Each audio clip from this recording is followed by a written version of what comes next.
ora o Ude-Revavirê, ora Baal. Mas aí eu não vou nem dizer ali se estava Baal ou não, porque a gente não... Senhor virou tudo Senhor. Bom, aquele que apareceu para ele em Gibeá cometeu algumas falhas que o Criador não cometeria.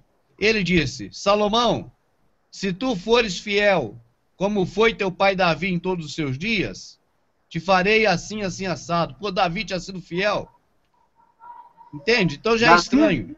E outra coisa, Davi se foi você for fiel, como se Salomão já tinha casado com a filha do faraó, faraó, e o Criador já né? havia dito, não se chegue às mulheres estrangeiras, todavia, as Exatamente. mulheres estrangeiras chegarão ao teu coração. Como Então, poderia ser fiel se já tinha fechado acordo com Irão Abi para construir o templo, maçom, Irão Abi.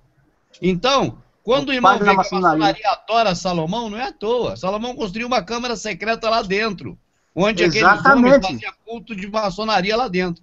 Então, quando ele fez ao exatamente. Deus que habita nas trevas, não pode ter sido mesmo ao Criador, mas o Deus dele, o Bafomete. Isso, exatamente isso aí. Então, aí entra na parte simbológica, né? É, Esses, quando Salomão se juntou, aí há uma grande questão. Quando Salomão se juntou com a filha do faraó, havia uma questão que perturbava Salomão, que era a Arca do Concerto, né? certo. Naquele tempo tinha a Arca do Concerto no templo. É. Então já lá atrás, já veio Nabucodonosor e tentou ficar com aquela arca. Então, Salomão sabia que no período de vida dele a arca estaria segura, mas após a morte dele já não estaria segura mais a arca. Então, o que o Salomão fez?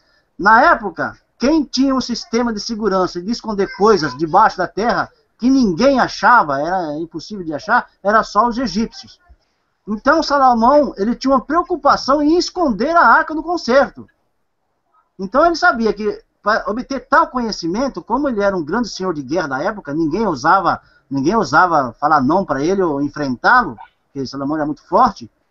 E ele fez uma união com o faraó, para poder, através de faraó, trazer esses conhecimentos que eram subterrâneos na época, para poder, assim, esconder a Arca do Concerto de um suposto ataque de algum inimigo que Israel tinha naquele tempo, né? Então, o que ele fez? Fez um conselho, fez um casamento fora da Torá, fora dos mandamentos da Sagrada Escritura, do Eterno, né? E casou com a filha do faraó lá. Fez uma linhagem com a filha do faraó para ele poder pegar esses conhecimentos que ele precisava para esconder a arca. E foi o que ele fez lá na frente.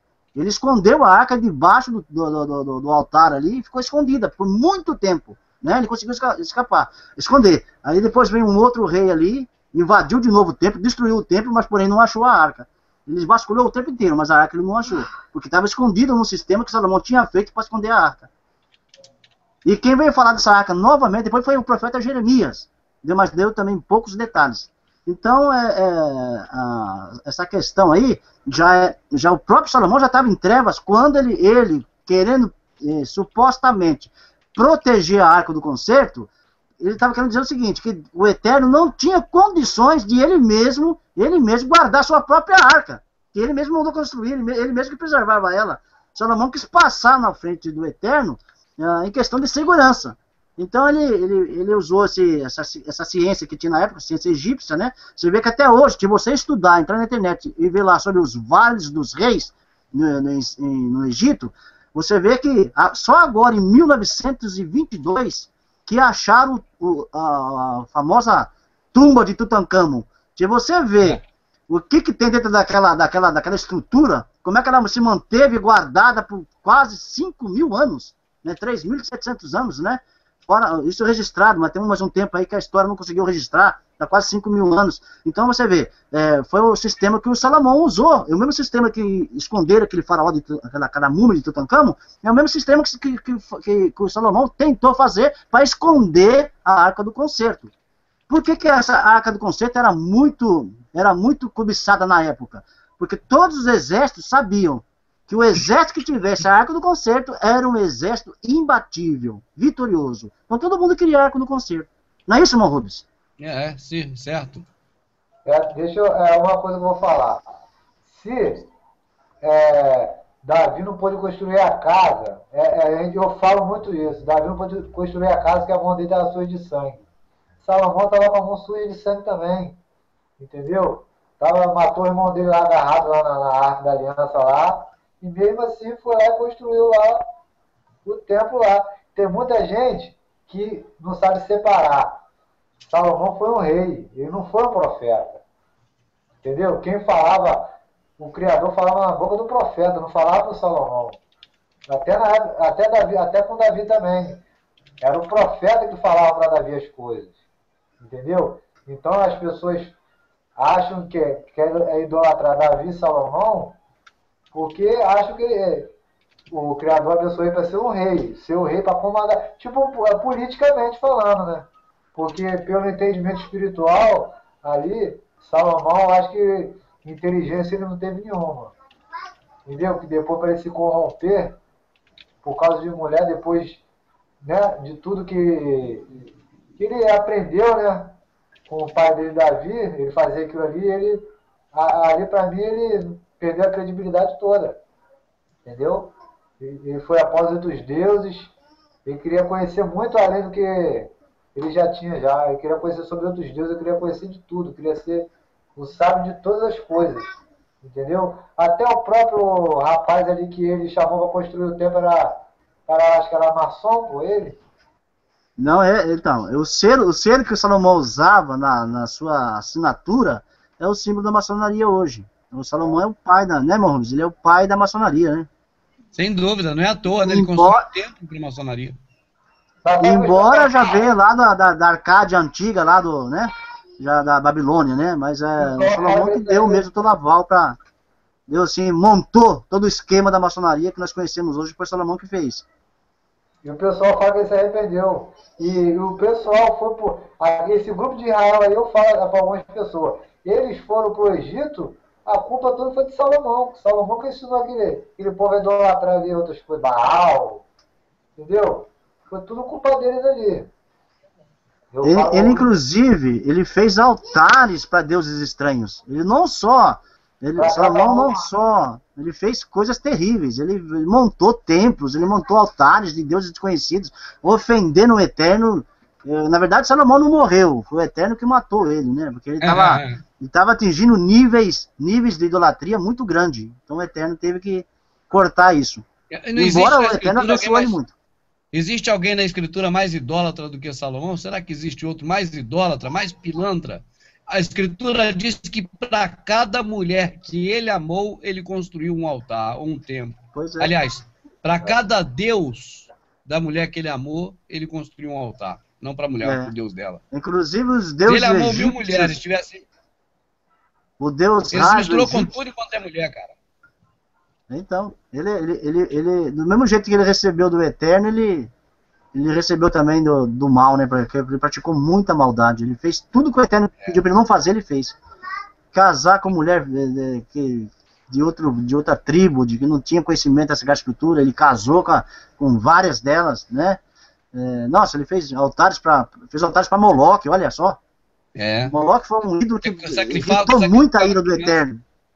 Moloque sacrificava criança para Moloque. Então Salomão foi responsável por muita morte infantil. Exatamente. Infanticídio. Salomão, rapaz, tu vê quantas vacas ele matou, cara? O que as vaquinhas tinham com a safadeza dele? Ele matou vaca pra caramba em sacrifício pra Baal, cara. Pois é. Esse bandido desse Salomão. Quando eu falei hoje com um pastor lá hoje nós fizemos um hangout com um pastor lá do Japão. Quando falei de Salomão, ele quicou nas tamancas. Não pode falar de Salomão nem de Davi, cara. Senão tu fala de Jesus? Fala de Paulo? Pode descer o cacete. Mas se falar de Salomão, eles até ajudam. Então. Acabou. Coisa, vai gostar de Salomão assim lá no templo. Deve ser maçom, viu? Deve ser maçom. Aquele, você tá dando nome pro templo de Salomão. Então. Você tá dando nome pro templo de Salomão. Tá gravado aí. Então. Falei, rapaz, se você dissesse eu tô dando nome pro templo de Deus, mas eu tô dando nome pro templo de Salomão, então. Tá dado. Pessoas que ainda não tá com a mente totalmente aberta, né, moço? Ele dizendo que eu tô dando nome pro templo de Salomão. Pô, se ele fala assim, tá dando nome pro templo de Deus. Pô, beleza. O que ele quer dizer é que eu que tô chamando o templo de Salomão de templo de Salomão. Ele falou, você leu na Bíblia que está escrito tempo de Salomão? Eles gostam, sabe de quê, irmão? Isso é horrível. Eles gostam de usar o conhecimento que eles têm, porque estudaram para isso e ganham muito dinheiro agora com isso, mas se investiram, gastaram o que a gente não tem para gastar. Agora eles têm conhecimento bem elevado e eles gostam de esculachar a gente que a gente não tem conhecimento nenhum. Então, nessas horas, como ele sabe que não tem tempo de Salomão na Bíblia, ele quer se engrandecer em cima dos pequenininhos. Aí eu chego para eles, eu arrebento com eles sem saber de conhecimento nenhum de nada, de educação nenhuma, que eu não tenho nenhuma mesmo. Aí eles ficam pau da vida comigo. Quando ele falou, você está dando nome para o templo de Salomão. Eu falei, poxa, quem está dando nome não sou eu. Esse camarada deve ser maçom, né, irmão Rubens? Ah, não posso julgar, não sei mais. Mas é estranho, né? A maçonaria não gosta de falar dela, né? É. Eles não gostam de falar dele de jeito nenhum. O maçom, a primeira coisa que ele faz é aprender a negar que é maçom. Primeira coisa que ele aprende é dizer, não sou maçom. Então ele aprende a mentir de cara. Eu lembro que eu te fiz uma pergunta esses dias aí. Irmão Rubens, quando inaugurar o Templo de Salomão, você vai lá? Vai lá na porta evangelizar, claro, é. Levar lá o DVD semeando no Templo de Salomão lá e entregar pra todo mundo lá. Se você for na porta da igreja hoje, cara, ó, se você for hoje ou amanhã na porta do Brás, aliás, na porta do Brás não, em uma daquelas ruas no Brás, perto da igreja, cara, nem falar, abrir a boca pra falar Macedo, tu consegue. É cheio de segurança com aqueles troços aqui no ouvido, ó. Andando pra todo lado, fiscalizando tudo. Aquilo ali virou tipo uma coisa muito assim, secreta de espionagem industrial internacional. Então, eu duvido que os caras não vão dar tiro em quem chegar na porta deles ali. Não vão arrumar um problema sério, cara. Exatamente. Porque ali é coisa de bandidagem legal. Legal mesmo. É coisa de bandidagem mesmo ali. Até com droga tá envolvido, né, irmão? É máfia. Ali é coisa de máfia. É coisa assim de alto nível mesmo da bandidagem. Ali é terrível. Aqui em São Gonçalo tem um templo aqui da igreja, não vou falar o nome não. Tem um templo aqui da igreja do Macedo, que é grandão. De noite, cara, fica os caras tudo de arma lá dentro, ou vigiando os outros pra ninguém invadir lá. E, pô, se ali é a casa de Deus, os caras, se alguém for invadir ali e vão matar alguém lá dentro, só não entendo, os caras ficam de arma, armado, segurança pra tudo quanto é lado, e os caras com a cara de... Deixa Deus guardar, né? Eles não acreditam em Deus nada, cara. Eles não acreditam em Deus. Se acreditasse, tu deixava Deus guardar a casa dele próprio. Quem é que guarda a casa dos outros? O Macedo paga. O Macedo paga para as empresas de segurança guardar a casa de Deus. Poxa, peraí. O que o Macedo tem de interesse em pagar para alguém guardar a casa de Deus? Deixa que o próprio Deus guarda. Ele não é tão poderoso? Não. Nessa hora o povo não para perceber que isso é um golpe. É a mesma questão de Salomão, né? Se preocupou em tanto de misturar com o Egito para poder adquirir conhecimentos de guardar as coisas valiosas, que ele se misturou com todo aquele paganismo do Egito para poder supostamente guardar de invasão a Arca do Concerto, né?